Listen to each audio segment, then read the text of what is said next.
So, Eden, would you speak to what's inspired this thread in your own life, in your own practice of imagination and visionary activism? And if you'd also talk about the relationship between imagination and freedom from this myth of separation. Thank you, Kaira Jewel. The first thing that arises for me hearing that question is the memory of being a young person, 18, when I first came to formal meditation practice, at the same time as I first came to the art of organic farming and gardening and permaculture design, which some of you might know, an approach to designing in partnership with nature. And I was at that time heartbroken and in despair about the state of the world I was inheriting. And as a student of environmental studies, there was not the support for the inner experience of opening one's eyes fully to the connectivity and gravity of the environmental and social breakdown, social injustice in our world. So it was a time when I was really, from a place deep within my heart, seeking solutions. And I found a profound relationship between the art of organic gardening and farming and the art and discipline of meditation, that each both invited me to drop fully into presence and to get out of the way my egocentricity, my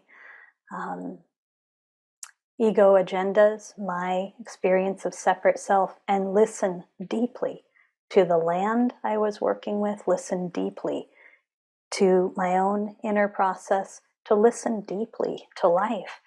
And somehow around that time, my mind was blown open to the possibilities of working in partnership with nature and the solutions that already and have always existed within nature.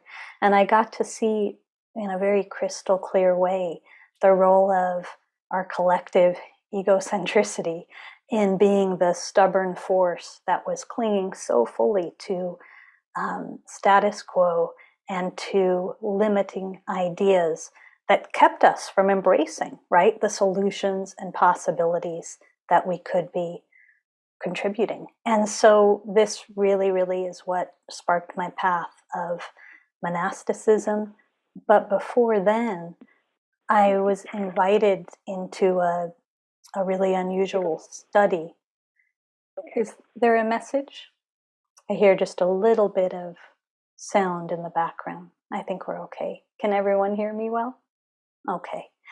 And I was invited into a study of intentional communities, and I lived for many years in intentional communities and was also working on behalf of and in protection of indigenous cultures that were under threat.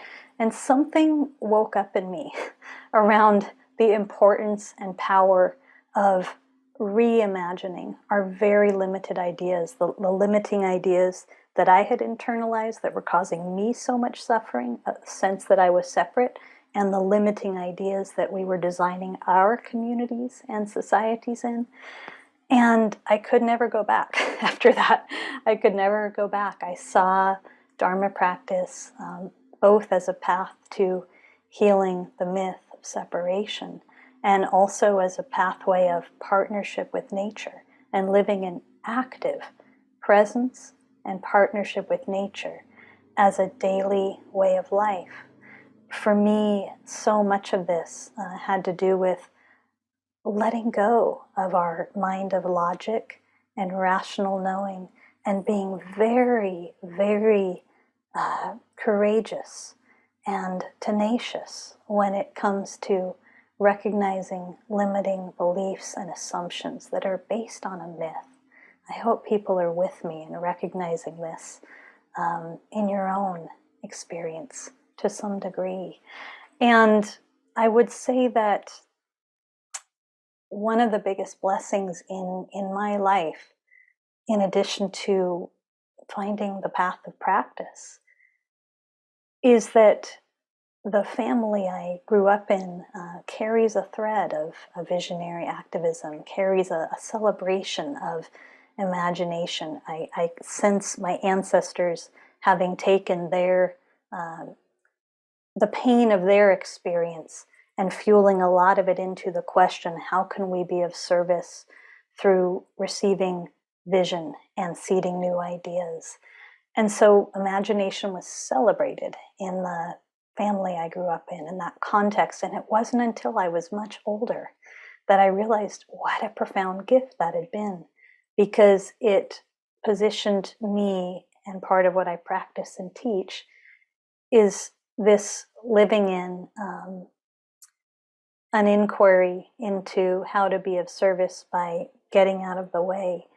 And through deep listening, this is how, whether we're talking about our personal healing or whether we're talking about participating in the healing, the self-healing of our world or of relational dynamics, it's this place of deep listening and really letting go of the certainty of our mind, becoming porous, and our imagination does this, that we concede long-term sustainable change in ourselves and in our world. So I want to pause and just look within to see if there's anything else I want to say about this. I'm aware of having witnessed miracles in my lifetime, time and time again, based upon one individual or a group's willingness to consciously access moral imagination.